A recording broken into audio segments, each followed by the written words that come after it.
मेरे पिता ने मेरी शादी एक 12 साल के बच्चे से करवा दी। मैं अपने पति को बच्चा समझकर सो जाती थी और अपने पिता को बुरा भला कहती थी। लेकिन मेरी जान तो तब निकली जब पता चला कि मैं गर्भवती हो गई हूँ।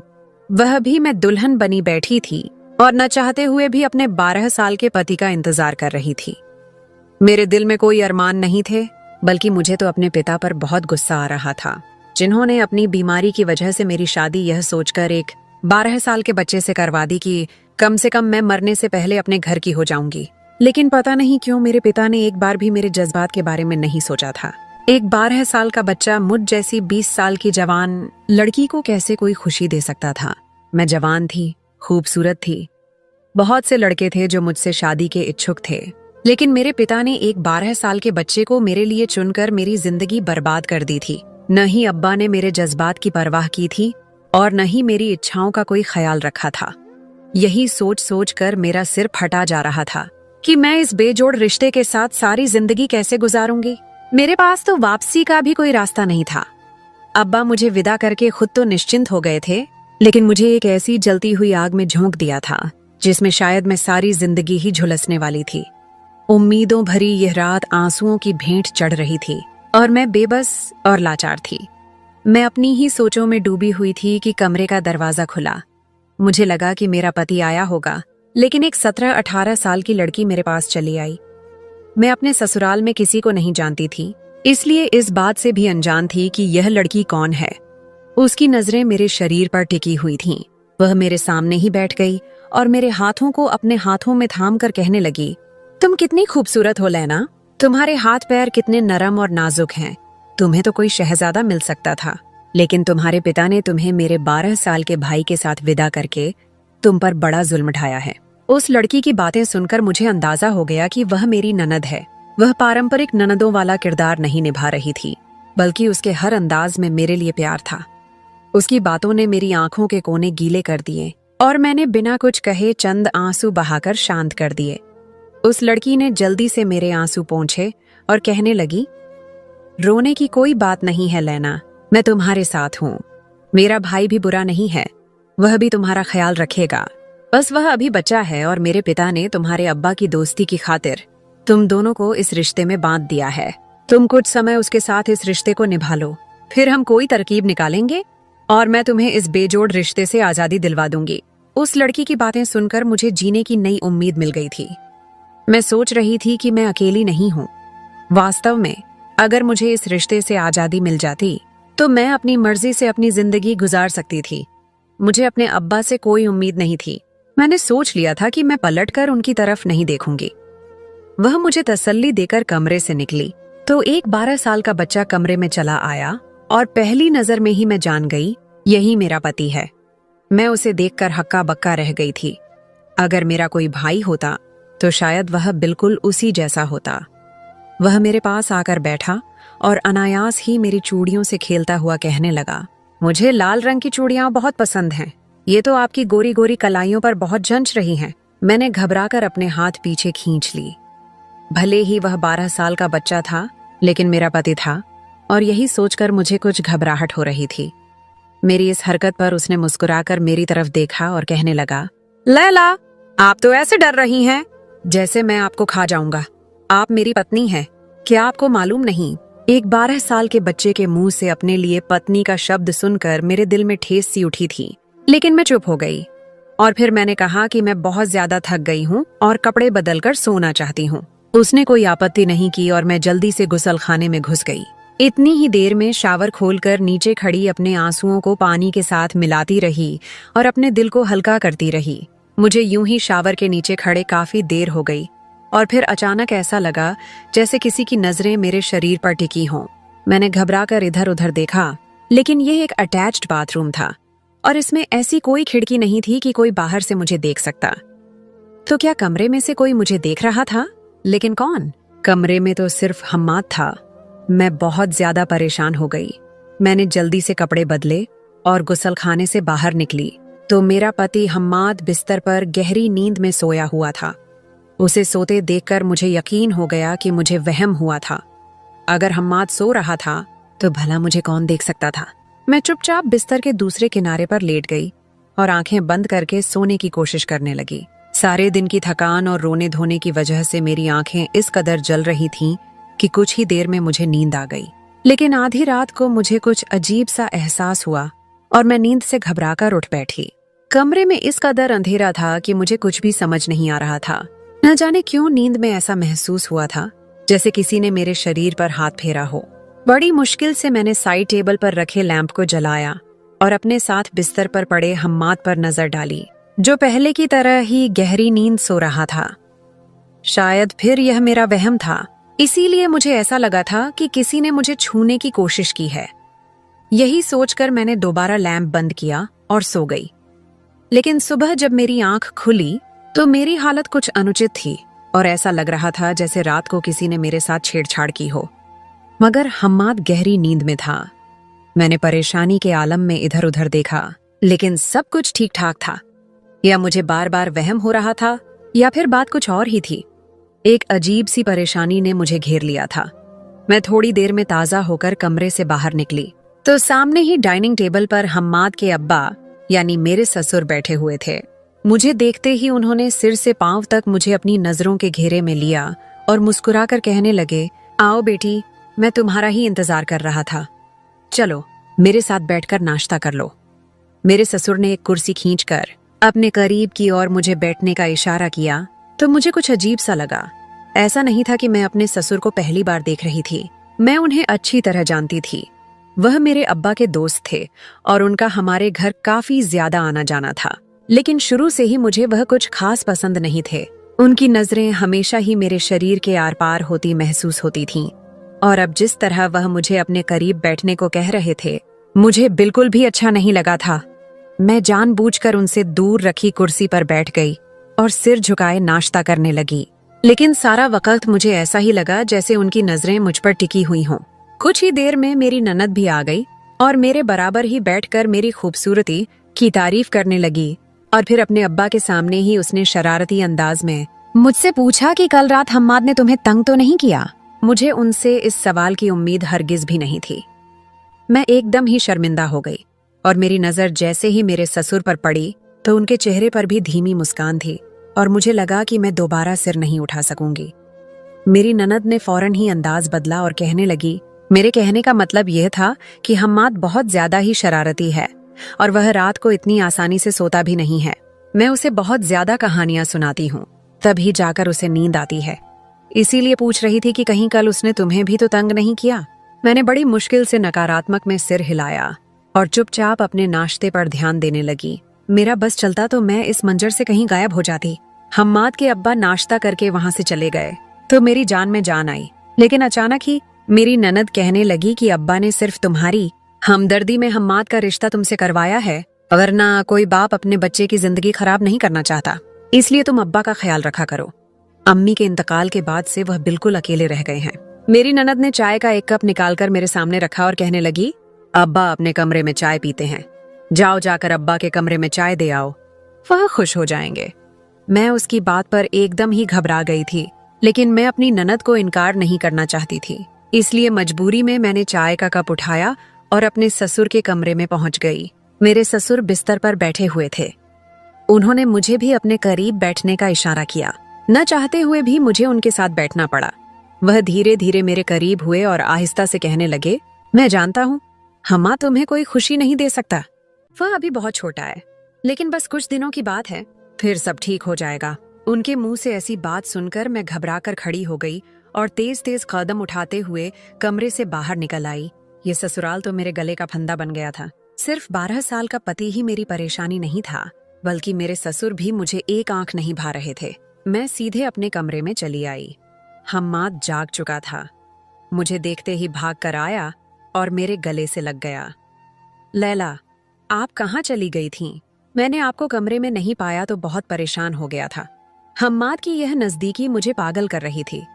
उसकी उम्र भले ही कम थी, लेकिन वह मेरा पति था। स्वाभाविक रूप से उसकी नजदीकी पाकर मेरा दिल धड़कने लगा था और मैंने बड़ी मुश्किल से अपने जज्बात पर काबू पाया था। वह मुझे छोड़कर पीछे हटा तो मैंने गुस्से से उसे देखा और कहा, आगे से मेरे करीब मत आना, मुझे अच्छा नहीं लगता। मेरी बात पर उसके चेहरे का रंग बदल गया और इससे पहले कि वह कुछ कहता, मेरी ननद कमरे में चली आई और हम्माद पर गुस्सा करने लगी कि वह इतनी देर से क्यों उठा है। उसके इम्तिहान करीब हैं, उसे पढ़ाई पर ध्यान देना चाहिए। वह डांट डपट करती हम्माद को अपने साथ ले गई। मैं सारा दिन भविष्य की सोचों की चिंता में ही गुजारती रही। मेरी भूख प्यास सब मिट चुकी थी। रात के समय मेरी ननद दूध का गिलास लिए मेरे कमरे में चली आई और कहने लगी, भाभी, आपने सारा दिन कुछ नहीं खाया, अब कम से कम दूध पीकर सो जाइएगा। मुझे अनायास ही अपनी ननद हिना पर प्यार आ गया। वह उम्र में मुझसे छोटी थी, लेकिन इसके बावजूद मेरा बहुत ख्याल रख रही थी। मैंने उसके हाथ से दूध का गिलास लिया और उसकी खुशी के लिए दूध पी लिया। हम्माद भी कमरे में आ गया था। उसने भी एक गिलास दूध पिया और सोने के लिए लेट गया। ऐसा लग रहा था जैसे वह मुझसे नाराज हो। उसने एक नजर भी मेरी तरफ नहीं देखा था। मैं भी आराम से सोने के लिए लेट गई और फिर जब अगली सुबह मेरी आंख खुली तो बिस्तर की चादर नीचे पड़ी हुई थी। हम्माद बिस्तर पर कहीं नहीं था और मेरी हालत काफी अजीब हो रही थी। मैं रात को सही कपड़े पहनकर सोई थी, लेकिन इस वक्त मेरे कपड़े कंधे से फटे हुए थे, जैसे किसी ने उतारे हों। मैंने परेशानी में हम्माद को देखा तो वह बिस्तर से नीचे पड़ा हुआ था, शायद नींद में नीचे गिर गया था। लेकिन फिर बिस्तर की ऐसी हालत किसने की थी और मेरे कपड़े कैसे फटे थे, मुझे कुछ भी समझ नहीं आ रहा था। मैंने जल्दी से उठकर अपने कपड़े बदले और बिस्तर की हालत बेहतर करके हम्माद को हिलाया तो वह गहरी नींद से मुश्किल से आंखें खोलकर मुझे देखने लगा। मैंने उसे बिस्तर पर वापस किया और फिर खुद भी बिस्तर पर बैठ गई। मैं दोनों हाथों की उंगलियां आपस में उलझाए परेशानी में बैठी हुई थी। ये सब क्या हो रहा था? हम्माद एक 12 साल का बच्चा था और मुझे यकीन था कि वह मेरे साथ कोई ऐसी वैसी हरकत नहीं कर सकता। लेकिन अगर हम्माद ने मेरे साथ कुछ गलत नहीं किया था तो फिर ये सब कैसे हो रहा था? काफी देर तक इसी तरह अपनी सोचों में उलझने के बाद मैं कमरे से बाहर निकली तो मुझे ऐसा लगा जैसे कोई मेरे दरवाजे से लगकर खड़ा था और दरवाजा खोलते ही छिप गया। मैंने एक साए को तेजी से दूर जाते देखा था और इस बात ने मेरे शक को यकीन में बदल दिया था। यह सोचकर मेरे पैरों तले जमीन निकल गई थी। इस घर में हम्माद के अलावा अगर कोई मर्द था तो वह मेरे ससुर थे और मैं सोच भी नहीं सकती थी कि कोई बाप अपने बेटे की पत्नी के साथ कोई गलत हरकत कर सकता है। मैं अपने ही पति के घर में खुद को असुरक्षित महसूस कर रही थी। रसोई से निकलकर मेरी ननद मेरे पास आई और मेरे चेहरे का उड़ा हुआ रंग देखकर कहने लगी, भाभी, सब ठीक तो है ना? क्या हुआ? आप परेशान क्यों खड़ी हैं? मैंने डरते डरते हिना को बताया कि मुझे ऐसा लग रहा था जैसे कोई मेरे दरवाजे के पास खड़ा हो या फिर अंदर झांकने की कोशिश कर रहा हो। मेरी बात सुनकर हिना हैरान हुई और कहने लगी कि अब्बा तो सुबह से डॉक्टर के पास गए हुए हैं और हम्माद आपके कमरे में है। मैं खाना बना रही हूँ, आपको जरूर कोई वहम हुआ होगा। मैंने हिना को यकीन दिलाने की कोशिश की कि मैंने खुद कोई साया देखा था, लेकिन हिना को मेरी बात पर यकीन नहीं आया। वो यही कह रही थी कि घर में उसके अलावा इस वक्त और कोई नहीं है। हम्माद को इम्तिहान से 1 हफ्ते पहले ही स्कूल से छुट्टियां मिली थीं और आज उसकी आखिरी छुट्टी थी। हिना मुझे बताने लगी कि वो पढ़ाई में बहुत तंग करता है और अब मुझे उसे पढ़ाना चाहिए। मैंने धीरे धीरे अपनी जिम्मेदारियां उठानी शुरू की और हम्माद को भी खुद पढ़ाने लगी। मेरी ज्यादातर यही कोशिश होती कि मैं अपने कमरे में रहूं और अपने ससुर से बात न करूं। पता नहीं क्यों उनसे डर लगता था। दिन तेजी से गुजरते चले जा रहे थे। हम्माद के साथ मेरी काफी अच्छी दोस्ती हो गई थी। वो मेरे करीब भी आता तो मुझे घबराहट या बेचैनी नहीं होती, बल्कि मैं प्यार से उसके साथ पेश आती। वो एक मासूम बच्चा था और यही सोचकर मैं धीरे धीरे उसका ख्याल रखने लगी थी। शादी के बाद कुछ दिनों तक मुझे कुछ अजीब हरकतों का एहसास हुआ था, लेकिन अब ऐसा कुछ भी नहीं था और इसलिए मैं सुकून से अपनी जिंदगी गुजार रही थी। हिना से मेरी काफी अच्छी दोस्ती हो गई थी। वो वाकई बहुत अच्छी और प्यार करने वाली लड़की थी। उसने मेरा ख्याल रखने और मेरा दिल बहलाने में कोई कसर नहीं छोड़ी थी। दूसरी तरफ हम्माद भी आम बच्चों जैसा नहीं था, बल्कि वो मुझे अपनी उम्र से बड़ा और जिम्मेदार मालूम होता था। मेरी शादी को ये दूसरा महीना था। मेरी तबीयत कुछ खराब रहने लगी थी। हर वक्त चक्कर आते महसूस होते। रसोई में जाती तो चीजों की खुशबू से जी मिचलाने लगता। खाना खाने पर तबीयत खराब होने लगती। शुरू में मुझे लगा कि शायद ये सब कमजोरी और गर्मी की वजह से है, लेकिन फिर हर गुजरते दिन के साथ मेरी तबीयत नाजुक होती चली गई। और जब हिना ने मेरी तबीयत ज्यादा खराब देखी तो जबरदस्ती मेरा हाथ पकड़कर मुझे अपने साथ डॉक्टर के पास ले गई।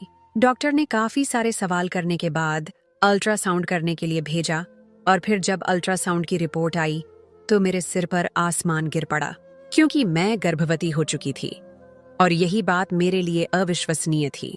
मेरा पति एक 12 साल का बच्चा था, उसके साथ मेरा कोई संबंध नहीं था, तो फिर मैं गर्भवती कैसे हो सकती थी? मैंने घबराकर डॉक्टर से कहा कि जरूर आपको कोई गलतफहमी हुई है। मेरी बात सुनकर डॉक्टर मुस्कुराई और कहने लगी, आपकी नई नई शादी है ना, इसीलिए ये खबर सुनकर आप थोड़ी परेशान हो गई हैं। लेकिन परेशानी की कोई बात नहीं, गर्भवती होना कोई बीमारी तो नहीं, ये तो खुशी की बात है। आप तो खुदा का शुक्र अदा करें कि शादी के दूसरे ही महीने आपकी गोद भर गई, वरना लोग तो सालों साल मन्नतें मांगते हैं और फिर भी औलाद जैसी नेमत से वंचित रहते हैं। डॉक्टर ने कुछ दवाइयां लिखकर मेरे हाथ में पर्ची थमाई तो मैं हैरान और परेशान सी हिना के साथ बाहर निकल आई। उसके चेहरे की हवाइयां भी उड़ी हुई थीं और जबान को ताला लग गया था। मेरी आंखों में आंसू आ रहे थे। मैंने गुस्से से हिना से कहा कि ये सब क्या हो गया है? मेरे और हम्माद के बीच तो ऐसा कुछ भी नहीं, फिर मैं गर्भवती कैसे हो सकती हूँ? मैं हरगिज भी बदचलन औरत नहीं हूँ। हिना ने एक गहरी नजर मेरे शरीर पर डाली और बिना कुछ कहे मुझे घर ले आई। पूरा रास्ता वह चुप रही थी और मुझे लग रहा था कि मैं उसकी नजरों में गुनहगार हूँ। मुझे डर था कि अगर वह भी मेरे चरित्र पर यकीन नहीं करेगी तो मैं कहाँ जाऊंगी। अपने ससुर से तो मुझे हरगिज भी कोई उम्मीद नहीं थी। कहीं ये बच्चा मेरे ससुर का तो नहीं? ये ख्याल आते ही मेरे पैरों से जान निकल गई। मैं और हिना जैसे ही घर में दाखिल हुए तो सामने ही मेरे ससुर थे। उन्हें मालूम था कि हम डॉक्टर के पास गए हैं। मुझे देखते ही उन्होंने फौरन मेरी तबीयत के बारे में पूछा तो मेरी आंखों से आंसू गिरने लगे और हिना भी सिर पकड़कर बैठ गई और उसने अपने बाप को मेरे गर्भवती होने की खबर सुना डाली और मुझे लगा कि मैं शर्म से जमीन में धंस जाऊंगी। अगर ये बच्चा उनका था तब भी मैं किसी को मुंह दिखाने के लायक नहीं रही थी।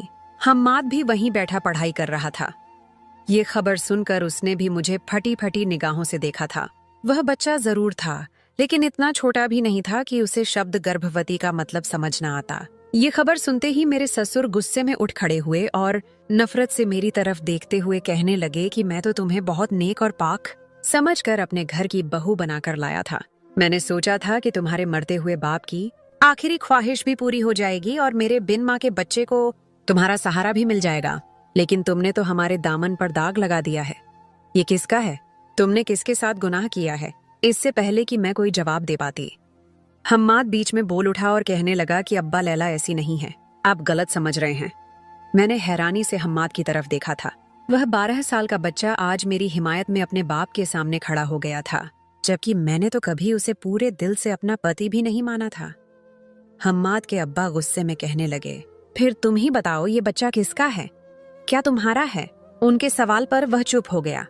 मेरे ससुर गुस्से में यहाँ से वहां टहलने लगे और फिर उन्होंने एक ऐसा फैसला किया जिसे सुनकर मेरे सिर पर आसमान गिर पड़ा। वह हम्माद से कह रहे थे कि अभी और इसी वक्त इस बदचलन लड़की को तलाक दो और इसको यहाँ से निकाल दो। इसके साथ की गई नेकी आज हमारे गले का फंदा बनने वाली है। तलाक का शब्द सुनते ही मेरी चीख निकल गई थी और फिर एक ऐसी बात हुई कि मेरी रूह कांप गई। मेरी ननद हिना ने बता दिया था कि यह बच्चा किसका है और इसी बात ने मेरे पैरों तले से जमीन निकाल दी। वह जानती थी कि मैं किसके बच्चे की माँ बनने वाली हूँ, लेकिन डर के मारे चुप थी। और जब उसे पता चला कि मेरी जिंदगी बर्बाद हो जाएगी तो उसने सारा सच बता दिया। वह रोते हुए कहने लगी कि वह एक लड़के को पसंद करती थी और वह लड़का छुप छुप कर मिलने के लिए आया करता था। हिना ने उसे पूरे घर की चाबियां दे रखी थीं। लेकिन जब मैं विदा होकर यहाँ आई तो मेरी शादी वाली रात उस लड़के ने मुझे देखा और मेरी खूबसूरती से बहुत ज्यादा प्रभावित हुआ। लेकिन हिना को हरगिज भी अंदाजा नहीं था कि उसकी नीयत खराब है। उस लड़के ने घर की चाबियों से फायदा उठाकर शादी की रात मेरे कमरे में आकर न सिर्फ गुसल खाने में मुझे शावर लेते देखा, बल्कि वह रात को मेरे ही कमरे में छिप गया और मौका पाकर मेरे साथ छेड़छाड़ करता रहा। लेकिन मेरी आंख खुल गई और उसे अंदाजा हुआ कि मैं कच्ची नींद सोती हूँ। इसीलिए उसने हिना को कहा कि वह हम दोनों पति पत्नी को नींद की दवा देकर सुलाया करे ताकि उन्हें मिलने में आसानी हो। लेकिन दरअसल वह इस बात का फायदा उठाकर मुझे इस्तेमाल करना चाहता था और उसने ऐसा ही किया।